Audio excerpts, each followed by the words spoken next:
Senhoras e senhores, então, na sequência do seminário, iniciaremos os trabalhos da mesa com a apresentação do painel 1, que tem como tema normas gerais sobre preços de transferência. Comunicamos aos nossos ilustres painelistas que o tempo destinado a cada pronunciamento deverá ser rigorosamente cumprido de acordo com o cronômetro. Compõem a mesa de trabalho do primeiro painel as seguintes autoridades: o presidente da mesa, senhor Fernando Mombelli, subsecretário de Tributação e Contencioso da Receita Federal do Brasil. A senhora Cláudia Lúcia Pimentel, coordenadora geral de Tributação da Receita Federal do Brasil. A senhora Diana Han, julgadora da Delegacia de Julgamento da Receita Federal do Brasil, Primeira Região Fiscal, está participando remotamente. O senhor Thomas Balco, Sênior Advisor representante da OCDE. O senhor Joseph Dixon, da Treasury Attaché to South America, também está participando. O professor Sérgio André Rocha, professor de Direito Financeiro e Tributário da Universidade do Estado do Rio de Janeiro. O senhor Romero Tavares, líder internacional Tax PwC Brasil. E com a palavra para a condução dos trabalhos da mesa do painel 1, o senhor Fernando Mombelli.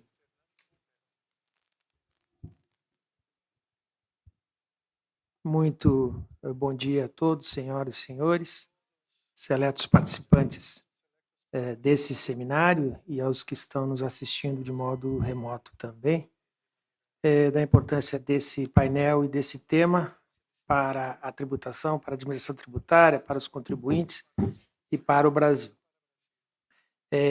Só para representar o conteúdo e o propósito desse painel, nós podemos dizer que nós estamos acompanhados aqui de vários setores, de vários especialistas nesse assunto, juntando OCDE, juntando o Tesouro Americano, juntando a academia, juntando o setor privado e a administração tributária, junto com a OCDE. Então, nós temos esse apanhado então, de visões, de aspectos que vão nos orientar no sentido da gente poder fazer uma apresentação sobre a nossa proposta, apresentando uma nova legislação sobre preço de transferência, e, ao mesmo tempo, então, obter os subsídios, os comentários, as observações são muito importantes para nós.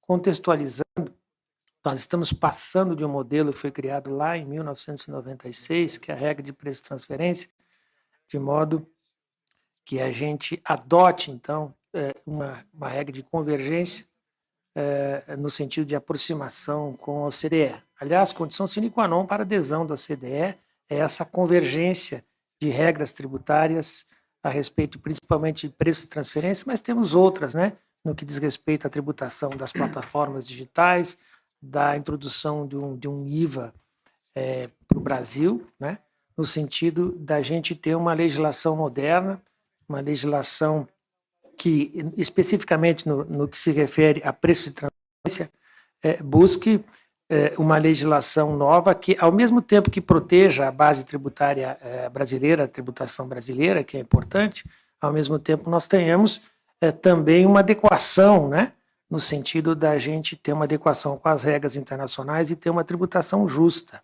uma tributação que, ao mesmo tempo em que evite uma dupla tributação, minimize a dupla tributação de empresas, também incentiva o nosso modelo de negócios, na medida em que, com essa aproximação, nós temos uma perspectiva de que o Brasil, uma vez ingressando na OCDE, tenha um aumento substancial de investimentos e uma integração maior com o mundo.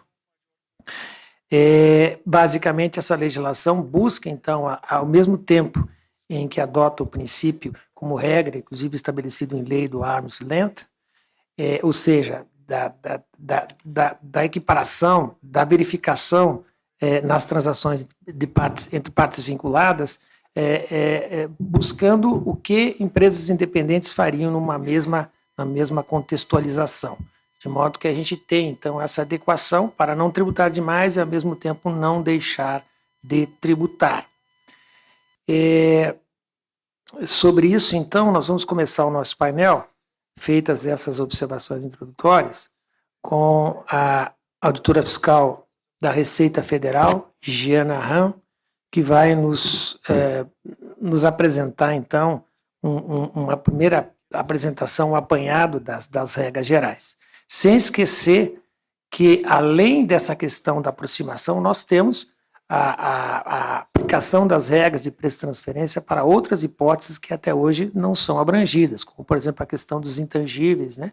A questão das operações financeiras, a questão das reorganizações societárias, de modo que a gente tem, então, regras gerais, né, de acompanhamento desses negócios entre empresas vinculadas ou entre empresas situadas no Brasil e empresas em paraísos fiscais. Por gentileza, Giana Ram está aqui em controle remoto, em apresentação via videoconferência. Eu colocaria aqui 20 minutos para a Giana Ram se manifestar, por gentileza. Obrigado. Obrigada, Mombelli. Bom dia a todos. Gostaria de cumprimentar todos que nos assistem e também aos colegas que fazem parte dessa mesa, que me acompanham nesse primeiro painel. Posso dizer que me sinto muito honrada de estar numa mesa composta por pessoas que têm chance de errar, estão entre os melhores, maiores especialistas em tributação internacional, né, de diversas áreas. Então, me sinto bastante grata por estar compondo essa mesa e por contribuir nos discussões. Bom, o nosso objetivo nesse painel, como bem adiantou o subsecretário Mombelli, é fornecer uma visão geral de como a legislação, essa nova legislação de preço de transferência proposta está estruturada, para em seguida nos aprofundarmos nos detalhes mais técnicos da primeira parte dessa legislação.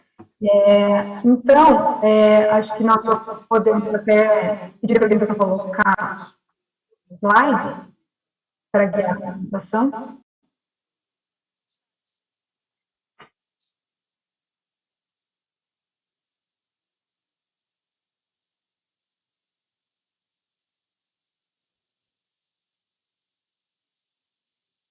Bom, só para a gente não perder os 20 minutos regulamentares, eu já vou adiantando aqui. O nosso modelo de preço de transferência, ele está sendo pensado para contemplar basicamente dois blocos, eu poderia dizer assim, que é uma parte mais geral, então que traria os conceitos fundamentais para uma aplicação, né, de regras de preço de transferência fundamentadas, né, no princípio, né, que buscam uma concretização plena, né, do princípio, que é o que nós vamos tratar com mais detalhes nesse painel, e uma parte específica, né, que será tratada nos próximos trimestres desse evento, que traz, então, disposições mais detalhadas a respeito de alguns tipos de transações específicas, né, trazendo alguns esclarecimentos, até também, como bem pontuou o subsecretário Mombelli. Mas até antes de nos aprofundarmos no conteúdo mais técnico da legislação, eu acho importante destacar alguns desafios que a gente enfrenta para elaborar esse novo modelo de transferência.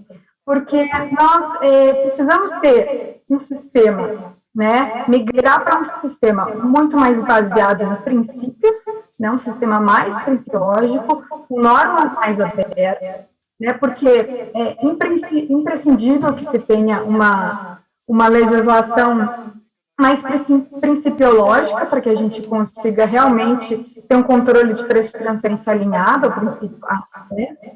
Mas, ao mesmo tempo, né, todos nós aqui sabemos, no Brasil nós temos uma tradição jurídica mais formalista, né, fortemente arraigada, então, ali no princípio da legalidade, então que requer que a gente traga também algumas disposições mais específicas, né, para serem tratadas na lei ordinária. Então, alcançar esse equilíbrio certamente não é uma tarefa fácil, né? Inclusive, num dos eventos que nós temos feito, né, com representantes do setor privado, né, nessa colaboração conjunta da construção desse novo modelo. Teve uma pergunta muito interessante, uma dessas reuniões, que foi feita no sentido de, olha, qual foi a legislação, né, de que país que o Brasil, no qual o Brasil se inspirou, né, está se inspirando para esse novo modelo de legislação de preço de transferência. Então, se pudéssemos olhar para uma legislação, olharíamos para quem?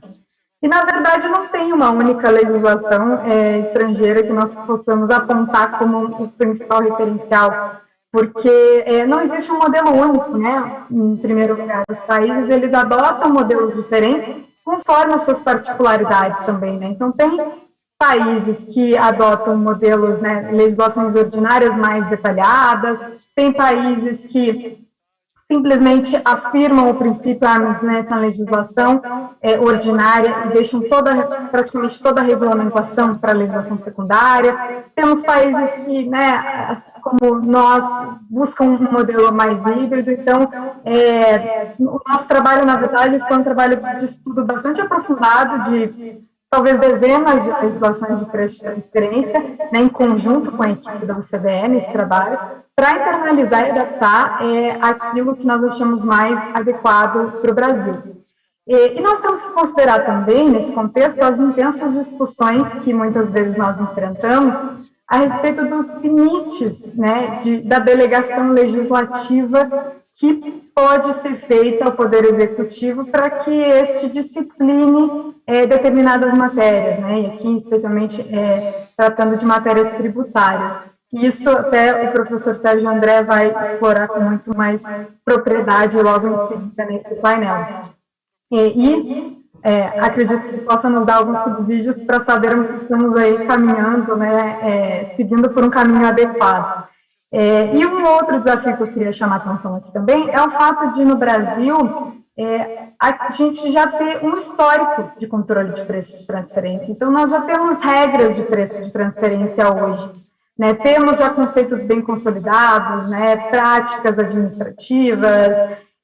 Então, nós temos, nessa migração, nós também temos esse desafio de se desprender de conceitos, né, que não farão mais sentido nesse novo modelo e esclarecer elementos que hoje não estão claros, né, então, na legislação, porque diferentemente de outros países, né, pelo menos de que eu tenho conhecimento, se partiu do zero para a introdução de um modelo de preço de transferência já mais alinhado ao padrão internacional, né, então,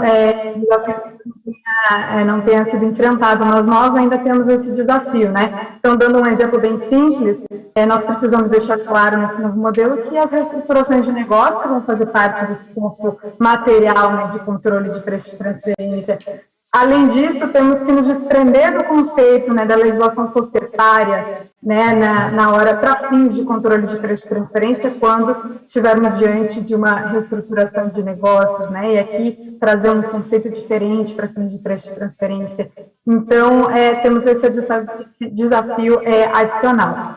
Bom, como vocês podem já agora ver na tela, e eu já adiantei, nós temos então uma parte geral, né, em que traremos, né, os principais conceitos, reafirmando, né, o princípio arm's length e com conteúdo mais principiológico, e uma parte especial com dispositivos mais específicos, né, que, claro, suportado pelos princípios gerais, que tratarão, então, de conteúdos específicos. Então, trarão algumas disposições sobre intangíveis, serviços, acordos de compartilhamento de custos, reorganizações, né, reestruturações de negócios, operações financeiras.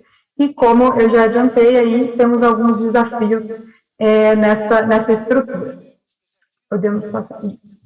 Bom, para que vocês, os senhores consigam visualizar melhor, então nós temos nessa parte geral, que é o que vamos tratar aqui, nesse primeiro painel, nós teremos, então, o conceito, né, então, expresso na legislação do princípio arm's length, e todos os conceitos considerados fundamentais, né, para a aplicação dessa nova legislação e que suportam, né, todos os demais dispositivos específicos da legislação. Então, temos os conceitos também de partes vinculadas. Trazemos aqui 2 conceitos fundamentais que nós vamos explorar, que é o delineamento da transação controlada, a análise de comparabilidade. Introduzimos os métodos reconhecidos nas diretrizes. Trazemos algumas orientações com relação à parte testada e também tratamos, né, de maneira geral, algumas orientações a respeito do intervalo de comparáveis. Na parte especial, como eu adiantei, serão tratados alguns assuntos, algumas disposições sobre tipos de transações específicas. Basicamente, aqui a gente já estaria tratando dos capítulos 6 a 10 das guidelines, né, para quem está familiarizado, também algumas orientações específicas de commodities. E, ao final, teremos também algumas disposições especiais, né, para lidar com instrumentos de segurança jurídica e algumas medidas especiais, né, de simplificação, que serão exploradas no terceiro painel. Podemos seguir adiante.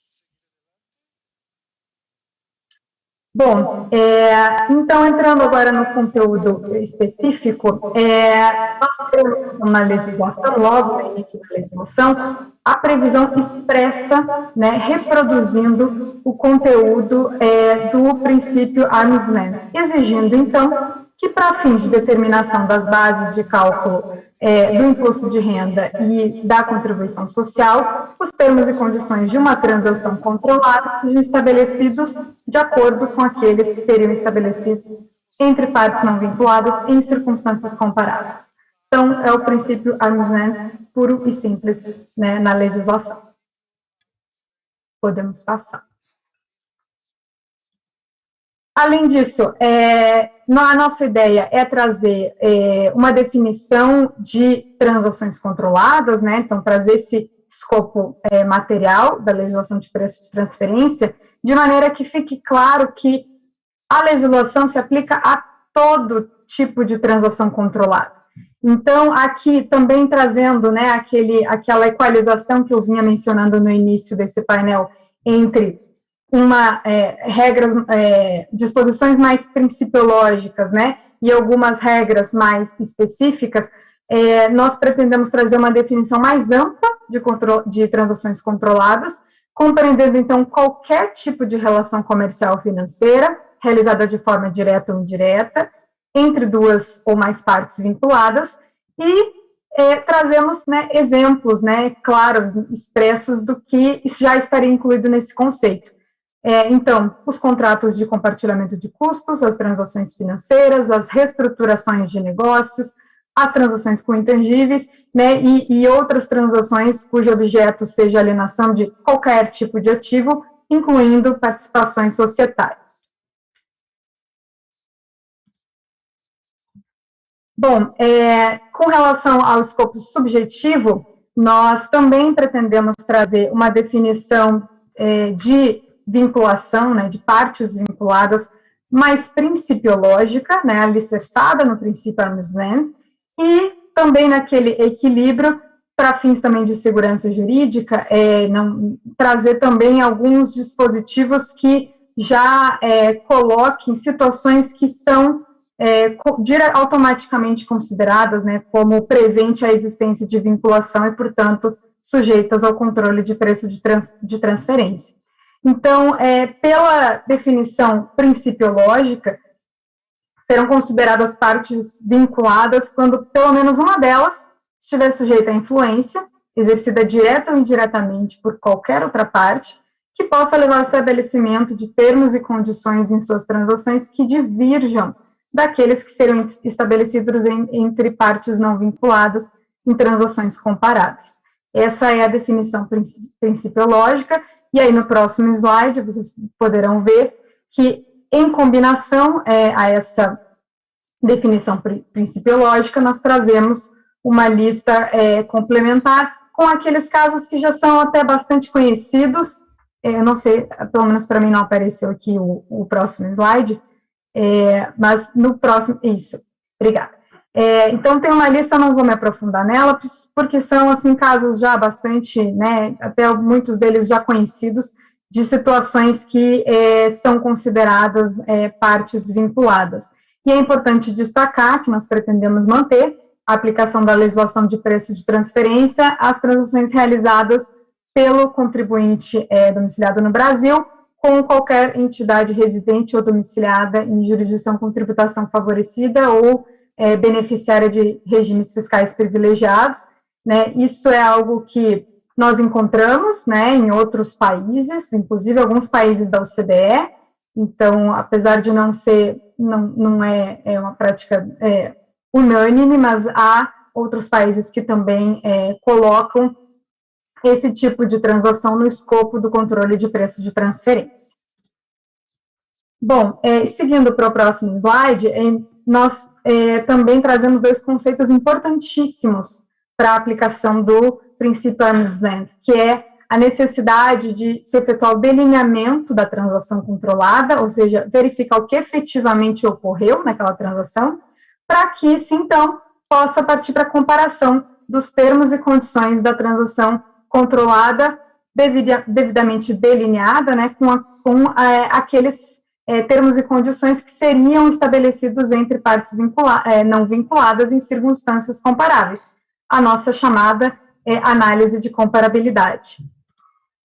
No delineamento da transação controlada, como vocês podem ver no próximo slide, a gente busca, então, na verdade, olhar para os fatos e circunstâncias que efetivamente ocorreram. Então, aqui prevalece a substância sobre a forma, isso é muito importante, olhando, então, para a efetiva conduta das partes, né, para todas as evidências, né, das relações comerciais e financeiras efetivamente empreendidas pelas partes vinculadas. E nesse processo de delineamento, nós devemos olhar para diversos fatores, né, incluindo, né, e aqui a gente traz uma lista exemplificativa, né, os termos contratuais, mas obviamente não ficaremos estritos a eles, as funções efetivamente desempenhadas pelas partes, as características do que está sendo transacionado, as circunstâncias econômicas, né, que regem aquela transação, né, que regem as partes e o mercado em que opera aquelas partes envolvidas na transação, e outras características relevantes.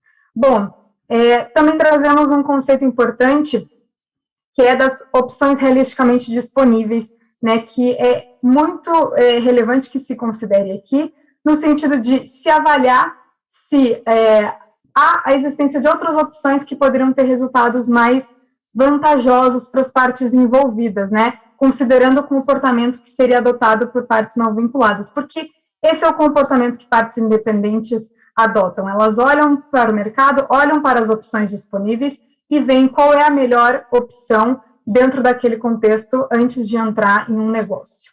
Podemos passar para o próximo slide, eu sei que o meu tempo já está encerrando, mas nós já estamos encerrando aqui também. Bom, não podemos encerrar essa primeira apresentação sem falar da análise de comparabilidade, né, que então vai ser guiada, né, após esse delineamento da transação controlada. Ele é o pilar do novo sistema, porque é o coração do princípio arm's length, então nós vamos trazer esse conceito também para a legislação, que basicamente consiste na comparação, né, da transação controlada, dos termos e condições dessa transação, com aqueles que serão estabelecidos entre partes não vinculadas. E a legislação, ela busca, traz algumas orientações de elementos que precisam ser considerados nessa análise de comparabilidade. Novamente, não exaustivos, né? A ideia é trazer alguma orientação. Então, olhar para o período em que foram empreendidas essas transações, para garantir que as circunstâncias econômicas sejam comparáveis, né? Se assegurar da disponibilidade de informações confiáveis.